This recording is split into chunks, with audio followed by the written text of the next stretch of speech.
We are continuing through the book of Mark. The title of today's message is Ransom, which we just sang about in this last song. If you've been following the news the last few months, you're aware of a fellow named Dr. Larry Nassar. If that name does not ring a bell, he was one of the main doctors for USA Women's Gymnastics. You probably now are on page with who this fellow is. There are at least, the last count I heard, 265 girls or young women that he has abused, sexually abused, and he's gone through his trial, and the judge has come out with a verdict. And yet, in the old days, when a verdict was done, court would end, they'd take the prisoner out, and he or she would go do their time. And yet, if you follow the news the last few weeks, the law has changed to where now the accusers or the victims get to speak to the guilty. And this has been going on for several weeks.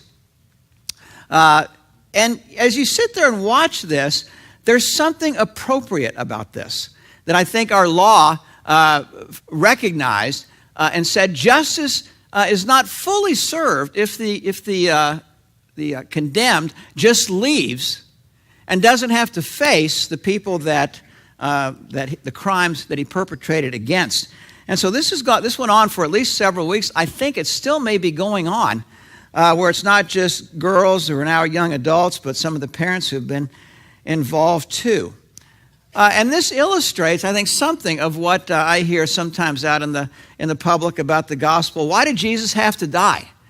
Why couldn't he have just said, "Oh, I understand, you messed up, all is forgiven," and then that's done? Well, in the same way, there's something about that that's not complete. Or in this sense, the verdict that has come, or what we've done, does not really resonate in the heart with just a blanket, "I forgive you, all is well." There's something that needs to happen in addition to forgiveness, or forgiveness has a different definition than what we think of than just a blanket, "I forgive you." There's something, a parallel here with the gospel and with Larry Nassar. Why did Jesus have to die on the cross? Well, as we've seen in Mark, there have been at least two other occasions where he told his disciples about what was going to happen. And this is the third occasion we pick up in Mark chapter 10, verse 32. They were on their way up to Jerusalem with Jesus leading the way. And the disciples were astonished, while those who followed were afraid. Again, he took the 12 aside and told them what was going to happen to him. "We are going up to Jerusalem, and the Son of Man," a reference to himself, an Old Testament reference to the Messiah, "will be betrayed to the chief priests and teachers of the law," the Jewish authorities. "They will condemn him to death and will hand him over to the Gentiles, who will mock him and spit on him, flog him, and kill him. 3 days later he will rise." Now, what's interesting to me about this passage of Scripture we're going to look at today is that there's some added detail. For example, we hear the what for the first time. This is going to be in Jerusalem. And we hear the who. There's going to be the Roman government, the Gentiles, and the Jewish leaders, and the nation as a whole, the people. We hear the what, that he's going to be condemned to die, meaning the judicial system is going to weigh in here. He's going to go to court. And then the how, we have some amazing details. He's going to be mocked, spit upon, and flogged. Now those are all interesting details to think about. But the thing that's most different about this particular episode than the previous two is that he tells them the why. At the end of our passage, he tells them why he's going to die. And it's verse 45. "Even the Son of Man did not come to be served, but to serve, and to give his life as a ransom for many." His life is a ransom for many. Now, ransom is a word we don't often use in our culture today, except whenever you hear about a kidnap. Then you hear about a ransom that the people who have taken somebody hostage want in payment for somebody else's freedom. Back in antiquity, this word was used to purchase a slave out of slavery. A ransom was paid, and the person was freed. Or a prisoner was freed from prison. Something like our bail, except even more extensive. It's the Greek word lutron. And the core idea of lutron is that there's a substitute that's made. A trade, an exchange. Something of value is traded for someone else of value. An exchange is made. And Jesus uses this word to describe here why he's going to die. There's some type of exchange that's going to be made. The question I wonder about is, well, what's the significance of that? Why couldn't Jesus have just said, hey, I love everybody, and just follow my love? And the reason he didn't just say that, and that was sufficient, was because that kind of love has very little effect on human nature. If love is just a sentiment, or love is just a feeling, or love is just nice words that are said, that's one thing. But the divine love is very different. It is going to keep on loving until the effect that it's after is finally won. That's a very different kind of love. Now, if you're a parent, you understand something of this. When your little baby for the first time smiles, recognizes you, and giggles, those three things, your world just lights up. And it's easy to love that little baby when those three things happen. Anybody can do that. But let's say fast forward a few years, and that little baby has grown up into teen years, late teen years, or early adulthood, and now this cute little giggling baby is now a rebel, is now in trouble all the time, creates drama everywhere he or she goes, brings heartache to you. And in your personal relationship with this person, you are misunderstood. The worst is thought about you instead of the best. The benefit of guilt instead of the benefit of doubt. That kind of love is different than standing over your 3-month-old who's giggling at you. This kind of love has something of tenacity to it. It is going to love and keep on loving until the effect it's after is finally brought. Now, for Jesus, the effect that he's after is the breaking of our human nature. The self-centeredness that is just so profoundly riveted deeply within us. Not just a wave of the hand that I love them all and I forgive them all is going to dislodge that human nature. And the question is, what will? Hebrews 9:22, the writer says, in fact, the law requires that nearly everything be cleansed with blood. Without the shedding of blood, there is no forgiveness. It's hard for us to understand that concept 2,000 years later, but it's an Old Testament concept from even several thousand years before that. But at least it means something along this line.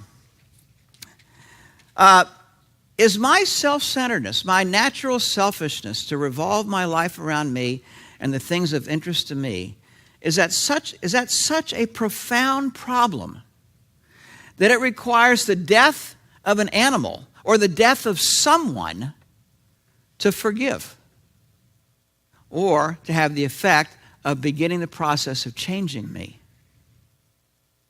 At least it means that much. It means much more than that. But there's something of that human nature needs to see and to recognize before the effect of love, divine love, is enacted.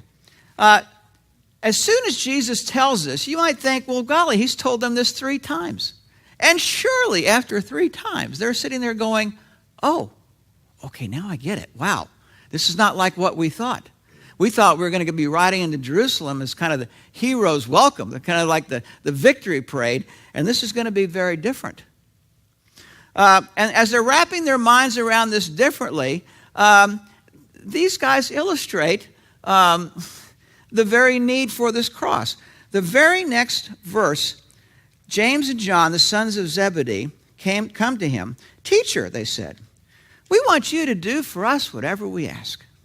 What do you want me to do for you? He asked. They replied, let one of us sit at your right and the other at your left in your glory. Now, they heard the message of resurrection. He's going to die and he's going to rise again. And they finally at least get that, and they can envision in his glory as they think about it. And we do use the word glory to describe heaven. It's one of the usages. But they can see a day when he's going to be on his throne, And wow, wouldn't it be pretty cool if one of us, their brothers, would be the Secretary of State and the other would be the Secretary of Defense? They're lobbying for a cabinet position. Oh, how sweet that is. Now, that might just kind of go over your head and my head as kind of like, wow, that's kind of insensitive. Jesus has just talked about mocking and spitting and flogging and dying. And the very next thing these guys ask is, hey, by the way, when this all is done, yeah, let's try to bring this a little bit more closer to home and personalize this. Let's imagine that your spouse died a few years ago and you have 2 adult sons, and you've had some symptoms that are troubling, and you go to the doctor for a battery of health tests, and you sit down for the results of the test, and the doctor has a very grim look on his face. And he gives you the worst news. And I have a friend that got this news this past week that lives back east. My friend has a large mass in his colon that is blocking the colon, and it's cancerous. So, back to you. You get this news. It's cancer. It's a large mass. And you ask the doctor, well, what can be done about it? And the doctor says, nothing. And this sinks in. And after a minute, you ask, how long do you think I have? And he gulps, and the doctor says, weeks. And you drive home with your gut just up in your throat, and you call your 2 adult sons, and you call them over, and you're sitting down at the kitchen table, and you're about to give them this news. I've got terminal cancer. The doc says I may have weeks to go. And one of your sons says, well, you know, Dad, funny you should bring this up because we were just talking about your will the other day. And one of us would like the house and the car, and the other wants the family business. This is what James and John have just said to Jesus. Now, when they say, let us sit at your right hand and other hand in your glory, they're not thinking of the glory that we just sang about in this last song. The glory of Jesus hanging on the cross, where there's a picture of perfect justice that takes upon your guilt and my guilt upon himself, off to prison or off to be killed. And perfect love that would do this because he knows you and wants you in relationship with him. And it's only if him doing this that will break that which is inside of us, rooted deeply encased in cement in our nature. Only this can be broken through the cross. Oh, and by the way, James and John, there will be 2 men on either side of Jesus, but not there. They'll be criminals. He responds again, you don't know what you're asking. Jesus said, can you drink the cup I drink or be baptized with the baptism I am baptized with? And he uses 2 metaphors that would have been familiar to them. The cup, he's going to drink the cup, is the cup of judgment. It's an Old Testament reference to drinking, that God is going to pour out the entire cup of judgment upon the nation because nothing else has worked to break self-centeredness. Only the wrath of God now can do what needs to be done. It's the idea. And Jesus says, I'm going to drink that cup. Can you drink that cup? Rhetorical question. And then the baptism that I'm baptized with, and the image here is something of immersion. He's immersing himself in this. We would say he's all in. The opposite would be, I'm going to stick my toe in the water and see how cold the water is. And maybe I'll go up to my ankles. And Jesus is saying, that's not what's required. There's not some little remedy or something just really nice or a platitude that's going to break the power of human nature. It's going to involve me to be all in. And the disciples don't get this. Their response is, yeah, we can do that. And Jesus said to them, you will drink the cup I drink and be baptized with the baptism I am baptized with, meaning something along this line. You are going to experience something of the judgment of God necessary to deal with sin, and you're going to taste something of the love of God is coming in just a little bit. But to sit at my right or left in heaven is not for me to grant. These places belong to those for whom they have been prepared. And then verse 41 illustrates in a broader scale why Jesus needed to die in the first place again. When the 10 heard about this, the other 10 of the 12 disciples, when the other 10 heard about this, they became indignant with James and John. Now, why did they become indignant with James and John? Was it because they looked at the audacity of those two to say something so insensitive right after Jesus had said he's going to die for them and mocked and flogged? Is that why they were indignant? The reason they were indignant is they felt like these two had cut in line. They'd gotten their reservations in first. They'd been beaten to the punch. All of the other 10 were angry because they didn't get what James and John were asking for. Verse 42, Jesus decides to give them a little lesson. He called them together and said, you know that those who are regarded as rulers, here you can think of politicians, of the Gentiles lord it over them, and their high officials exercise authority over them. Now, there is a place for government in the Scripture. God uses government. He can use even corrupt governments and even wicked government leaders. There is a need, from the Bible's point of view, to honor government because he delegates authority to government. Doesn't mean government's always right or politicians are always right. But there is sort of this balance of we honor the government because God has delegated authority to people to try to deal with the human nature problem in every nation. That said, as Jesus gives us illustration of rulers and politicians, every day there's this clamoring in every nation, in the political world, for those who are in power to stay in power, and for those who are out of power to try to usurp power and become the powerful in the country. And about the best that can be said for politicians generally is that they both genuinely, even if they're wrong, they both genuinely believe that their sets of policies would be beneficial for the people. That's about the best that can be said. And so this goes on in the political world, all around the world, in every nation. And the question that I think of when I think of this is, well, how effective is government at dealing with the human nature problem? And I think about all the different cabinet posts we have and all the Congress and the Senate and the court system we have, all the agencies, all the federal programs that we have, all the money that we spend. How effective is it as curbing the opioid crisis or sex trafficking or poverty? You can name almost anything. And the answer is something, well, it sort of limits it. It's good that we're doing something, but it's not going to conquer what drives these things in human nature and in people.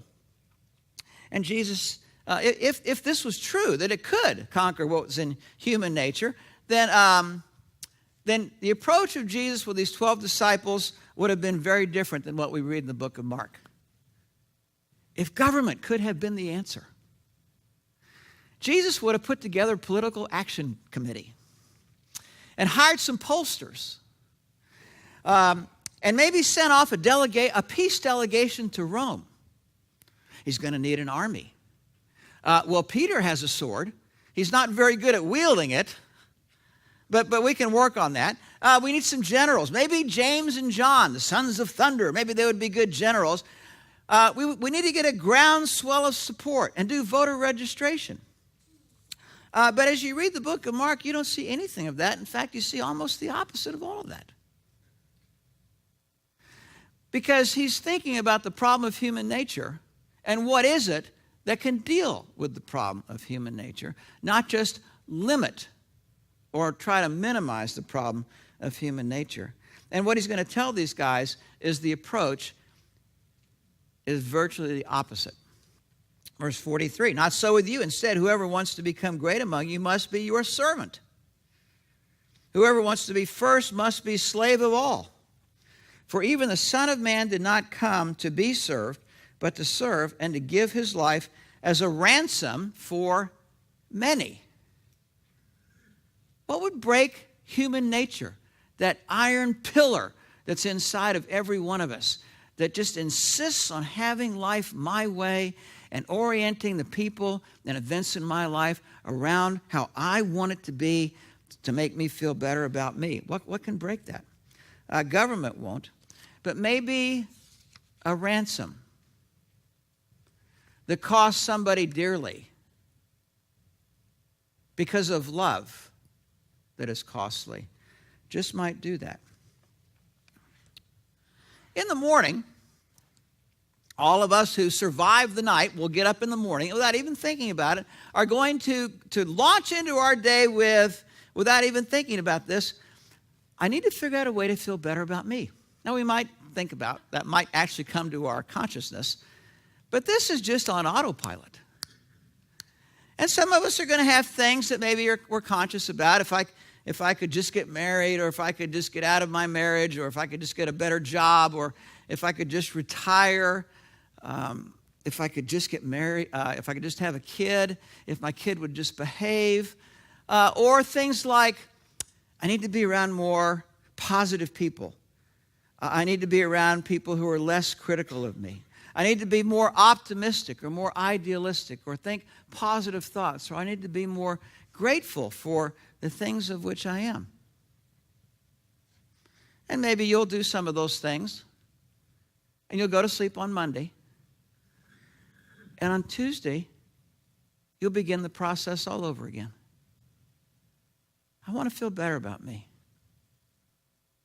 Maybe I need to be around less critical people, or not so hard on myself. And maybe I need to talk to my boss about getting a better job or a raise, or maybe I need to talk to my husband or wife. And at the end of the day, you'll go to bed, and on Wednesday, you'll begin the day exactly like you did on Monday and Tuesday. Again and again and again. So will I.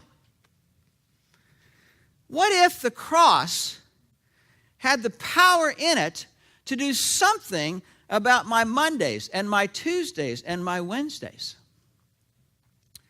What if the cross was something that had more power to affect something in me personally? In Isaiah, he talks about the problem we just described, that I've just described as Monday, Tuesday, Wednesday problem. All of us have become like one who is unclean. All our righteous acts are like filthy rags. We shrivel up like a leaf, and like the wind, our sins sweep us away. Even the best things we do are meager additions to our Mondays, Tuesdays, Wednesdays, etc. Which tells me that maybe we're trying to play golf with the wrong scorecard. When I used to play golf, when I was at my best, I tried to play average bogey round. That rarely didn't happen. I mean, it didn't happen very often. And as I get farther and farther away from that goal, I just get angrier and angrier and angrier. And I got so far away from that goal and so angry, I finally asked the question, why am I paying all this money and giving away 6 or 7 hours of my Saturday to experience this kind of frustration and grief? And I said to myself, Self, you may not be very smart, but this does not sound like a good plan for your future. Now, it wasn't until I met a guy that's a one-handicap golfer, and I explained to him why I quit golf, and he said, Seth, you had the wrong goal. I did? He said, yeah. The worst thing you could have done is picked up a scorecard in the pro shop and carried that around with you all day as you're playing golf. And every hole marking down your score. You carried your misery with you all day. The cross is a different scorecard altogether. It has nothing to do with what I do or how well I do it. What if the cross is not just true factually? What if it's not just true historically? What if it's not just true legally divinely, justly, and mercy. But what if the cross is also profoundly personal?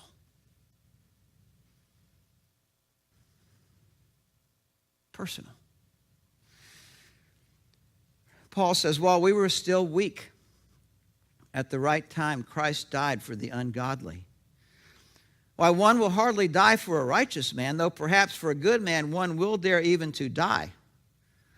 But God shows his love for us while we were yet sinners, enemies, screw-ups, always going off in the wrong direction, blaming other people for my drama and blaming God. Christ died for us. Now, it seems to me that this element of trying to personalize the cross is a hard thing to do for us as Christians, because it involves something, I think, of our imagination.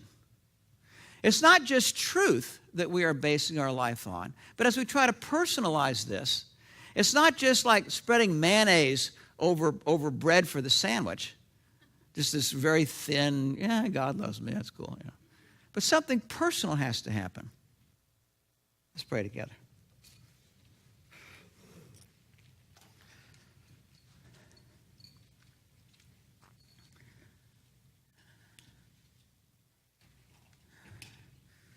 Father, it's so easy to lose our grip on the meaning of the cross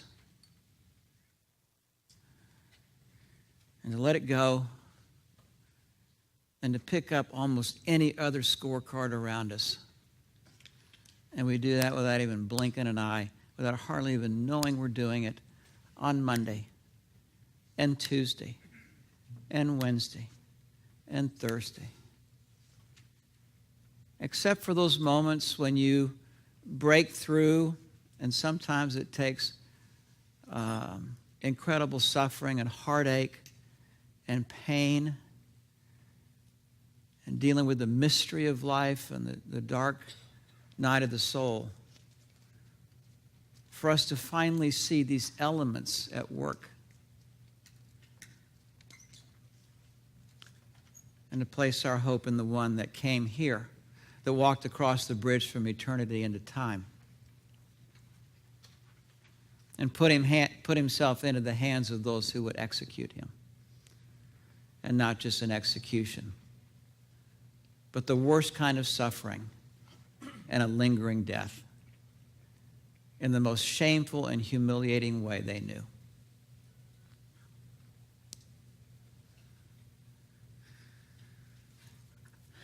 Maybe there's somebody here listening that you think, I know about the cross and I believe in the cross that it happened, but maybe for the first time God has broken through into your heart and said, this was for you.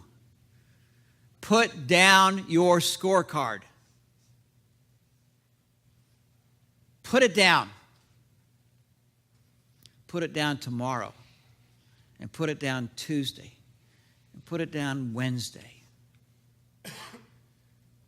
And let me sit at the center of your being.